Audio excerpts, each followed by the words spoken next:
mbokk yi asalaamaaleykum ñu ngi leen di nuyu bu baax di rafetlu wuy si ngeen wuy si woote bi ñu leen woo li waral woote bi nag mooy ay jeunes yu dëkk Touba juddoo fi yaroo fi màggee fi gis jafe-jafe yu am ci dëkk bi ñu bëgg cee indi ay leer wax suñu xalaat loolu nag bi ñu ko xalaatee ñu dajaloo daal di tudd mouvement bu tudd jóg defar ñu ko jiite nag ay ndaw yu dëkk Touba la ñoo ci nekk juddoo fi yaroo fi bi ñu ko xalaatee ñu wut ku naan Mourtada Diagne du ko yàgg ci dëkk bi juddoo fi yaroo fi yàgg dox ci social li waral mouvement jóg defar nag fa mu jëm ak li fi ndox jëm fa ak li waral mouvement bi jóg Mourtada dana ci indi ay leeral kon li ci des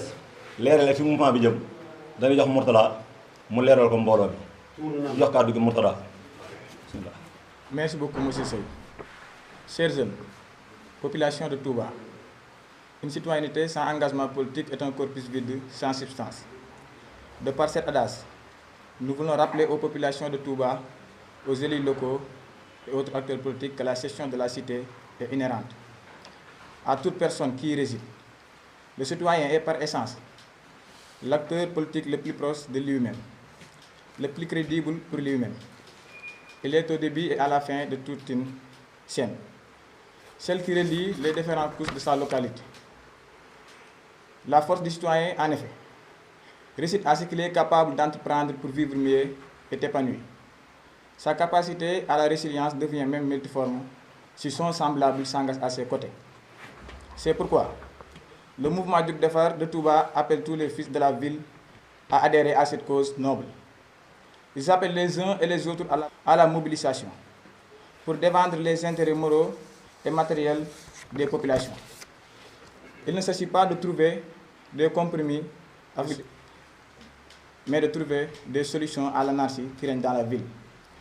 Il s'agit par-dessus tout d'éveiller les consciences de la scène citoyenne. À vous les différentes têtes de liste des coalitions du département, nous vous disons que la jeunesse de Touba n'est pas un bétail politique.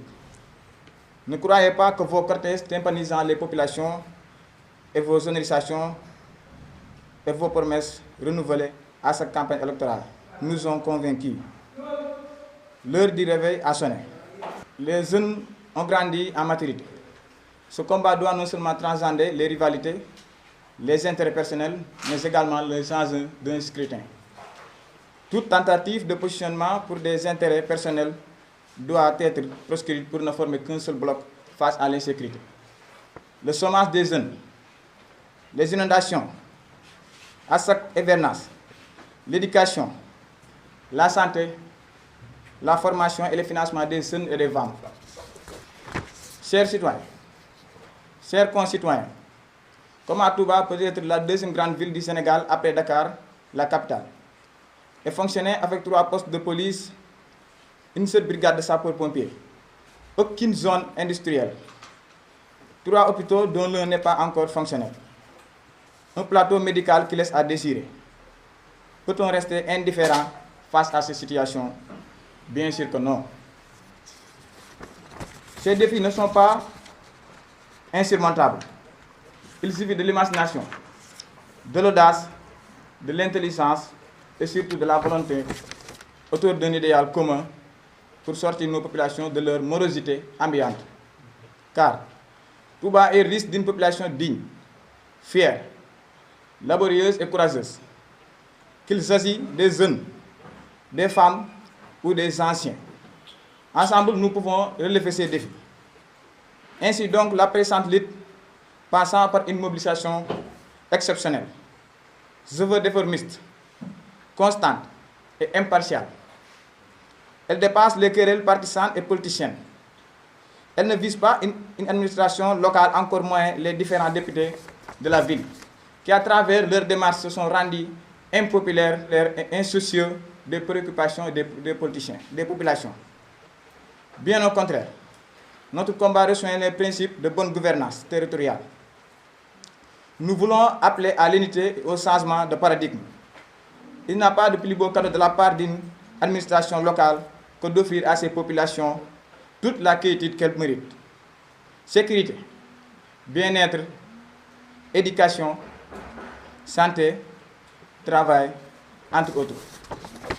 Cette marche pour l'épanouissement des populations de Touba n'est que le début d'un processus long et tortueux. Seule une synergie nous permettra d'atteindre les objectifs fixés. Vive Touba, vive Diouf Defar, on vous remercie.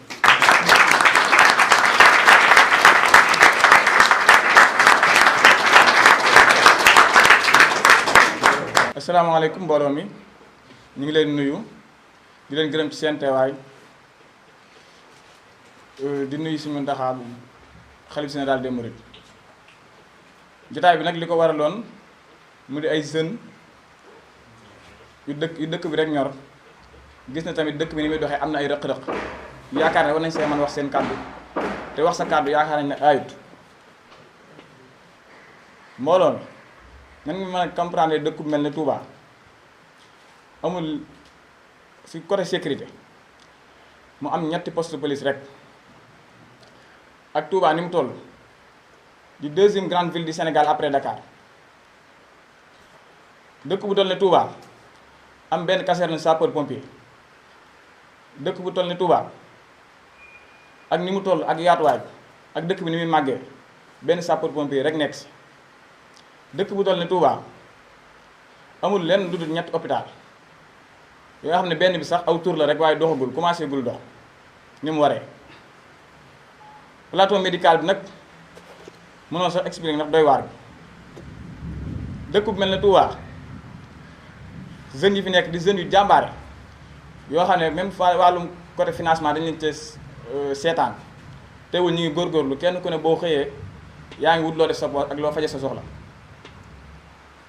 dëkk bu mel ne Touba amul centre de formation professionnelle dëkk bu mel ne Touba amul foo xam ne jigéen ñi bu ñu xëyee wala bu ñu aayewul di fa mën toggee di fa dàqee lu ñu mën a fajee seen soxla sans ñu wax ko kenn côté emploi bi état côté emploi bi seetaan nañu si sécurité bi seetaan nañu si plateau médical bi naka noonu ñun nag li waral mouvement bii ñu dajaloo ay ndaw yu dajaloo loolu rek la ndaw yoo xam ne dem nañ ba xool ne dëkk bi ni ñuy doxee teguwul si yoon moo tax ñu waral mouvement bii di Diouf Defar ngir jug wax seen xam-xam ak seen xalaat di tamit ndaw yoo xam ne xam nañ dëkk bi lool mosuñu fee manque kenn respect mosuñu fee tamit xamal si loo xam ne nekkul si lu jub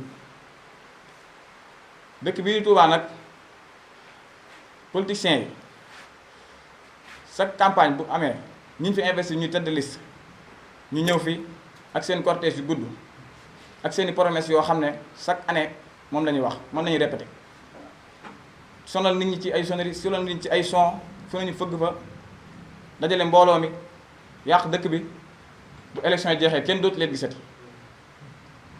ñu dem seen yoon